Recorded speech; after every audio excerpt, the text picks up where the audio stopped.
Welcome folks, this is Wear and Tear, yet another YouTube outdoor gear review channel. Today it's back to the roots of this channel. We do some hard testing of beautiful axe.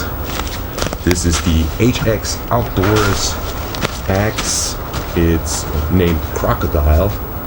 We'll see what it is really as resilient and tough as a crocodile.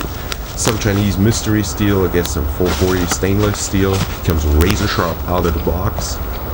The overall design is very functional, very ergonomic, not too futuristic. You see here the hex wrench, pry bar, glass fiber reinforced, the scales very coarse, so you probably would open up your skin without gloves, but also very grippy at the same time. The hammer that is welded on, and this is a oversized beer can opener, I guess. No, it's really cool to have that opening. It makes it lighter. You can hang it to any kind of gear and you can pry stuff open with that. It's pretty awesome. I like the overall design when I saw the thing online. I like the price of about $50. Well, what I don't like it is painted. It's not actually anodized or something. It's simply painted. You can see the drops right here. The paint drops, paint is already coming off. But again, this is not a beauty pageant. This is a hard use tool. It will look horrible in just a few hours. Now I hope they did the heat treatment right on this one, so it won't break on me. It comes with the simple leather or artificial leather pouch, which is very nice. It's very minimalistic.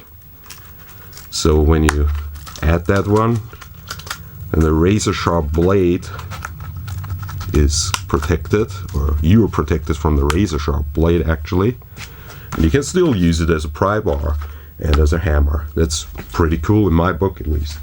Now size wise, it is exactly the size of my trusty cold steel trench hawk, which is pretty cool because with the cold steel trench hawk I did a lot of hard work, and I know this is the type of size that actually allows you to unleash a whole lot of force. Now of course the cold steel trench hawk is more an actual tomahawk. It has a polypropylene handle, while this is also a breaching tool with its full tank construction. It's like 6mm thick steel at least, so you should be able to generate massive amounts of force with this one. Now done enough talking, let's go outside and let's see what this thing can actually do, destroy, build. Can you build civilizations with that? I don't know. We'll see. I will try to handle this log. It's ridiculously thick. It's basically a tree trunk. I've worked on that with my cold steel trench hawk successfully with Baco Laplander, and now I'll try the HX Outdoors Crocodile. Now this thing is still razor sharp. I'll see how in what condition the blade is after I'm done. Let's start.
So already, this was my first test.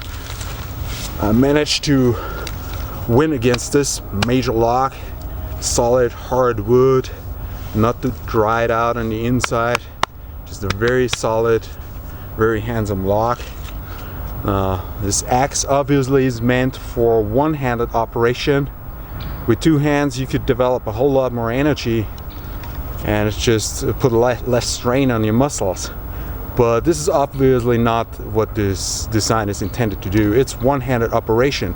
And I found out when you operate it with one hand, you still make good progress. You don't need to put all your strength into the swings. You can just go easier on it and you still make good progress, because this is just a very, very sharp blade. You can do very precise work with this axe. Now the ergonomics is still not very good. Even through the gloves I can feel the handle. I wish it was more rounded off, but I guess I just have tender hands. They're not used to hard work anymore, so it really is my fault. Now let's continue to do some testing. Let's try out the pry bar, let's try out some batoning, and we'll see if they did any mistakes on the heat treatment. So let me try the pry bar a little bit. Let's see if we can bend or break it.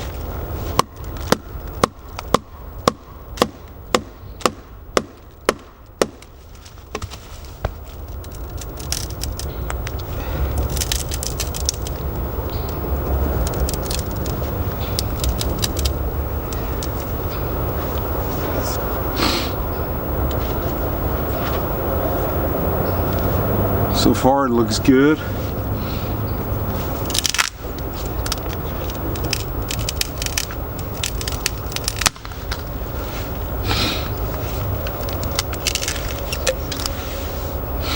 I can feel the steel bending a little bit, and that's a good sign. That means the steel is not too hard. If it's too hard, then all of a sudden it will break on you. So the steel seems to be flexible, but it should be hard in this area and flexible in this area, and it felt very flexible in this area, but I'm not quite sure about the tip.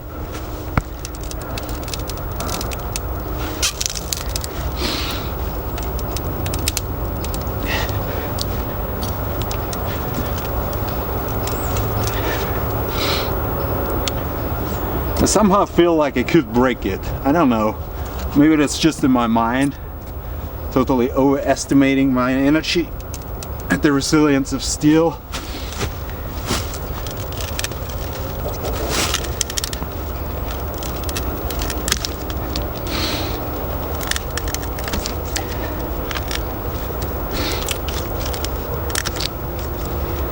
Yeah, it feels very flexible in this area. And so far, it didn't bend at all at the tip. So I'm feeling reasonably confident.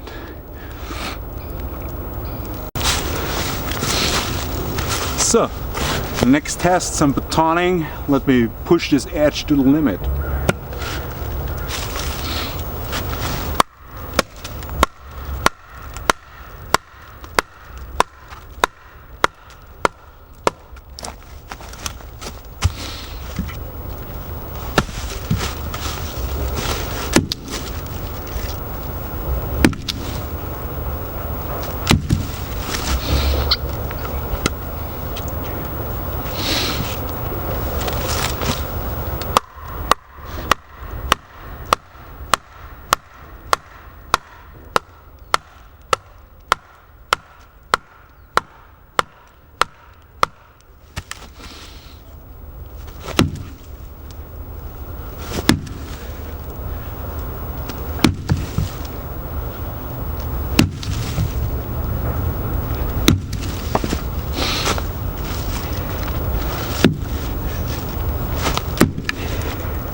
All good, didn't bend over. The edge is 100% intact. Nice. How to get rid of this paint.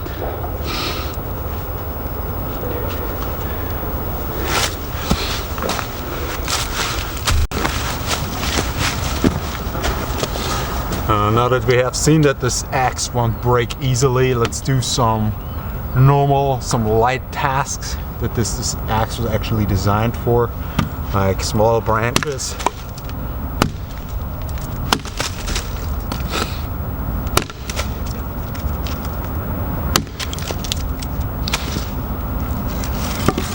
That feels really good with that.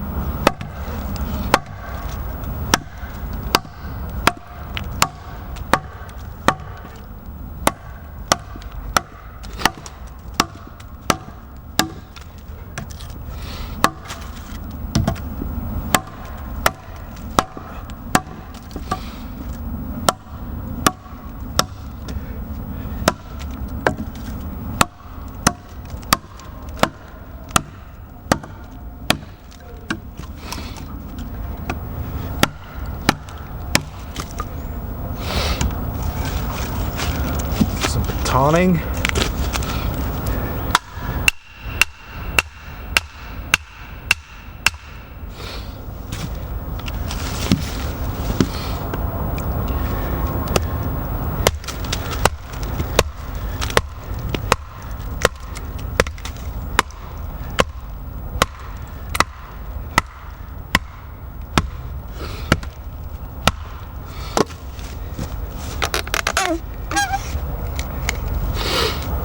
And it's not quite brilliant at heavy batoning because of the hammer in the back. Everything comes with a trade-off.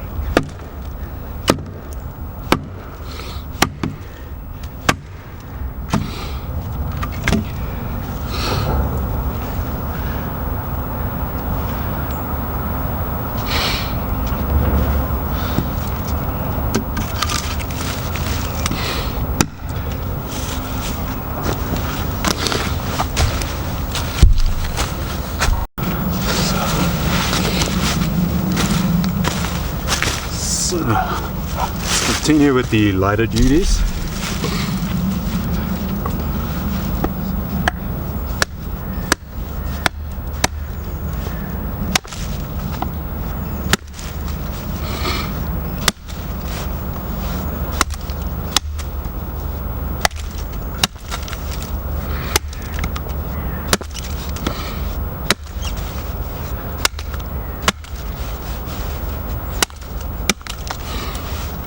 Spikes.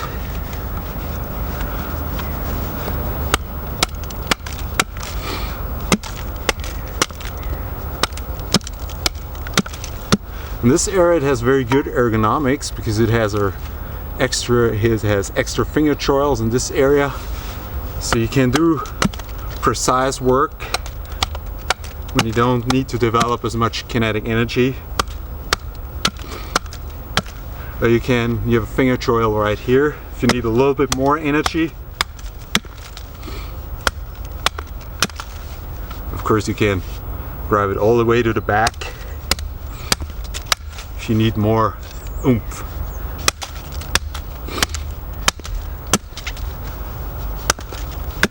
Yeah, you can do spikes with very little effort and whatever precision that you need.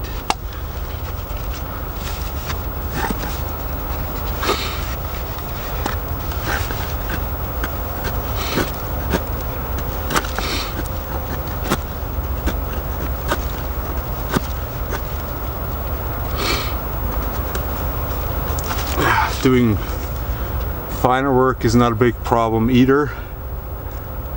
Get some nice wood chips if you need to.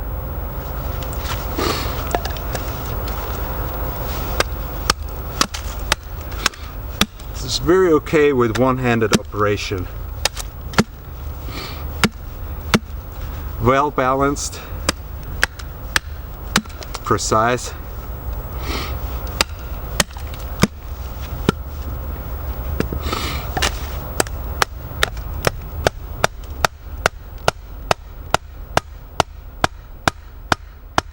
A hammer is always handy. Yeah, I'd say This is a very sturdy tool, comes in very handy in many situations.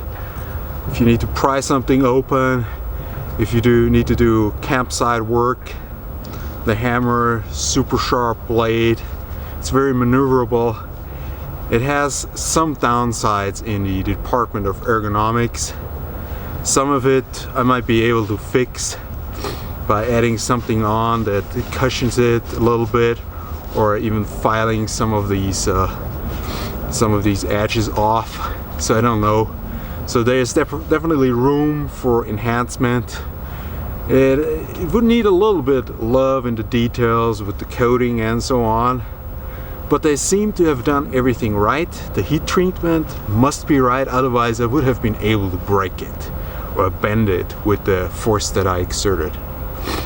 So for like $50, this is a very interesting tool, especially if you look for something like the Gerber downrange tomahawk and you don't want to fork out $250 or $300. This has similar functionality. I think it's a little bit smaller, but you know, with the pry bar, the hammer and stuff, if you look for something like that. Of course, it's no longer a tomahawk that is good for throwing, but throwing is more a fun application anyways.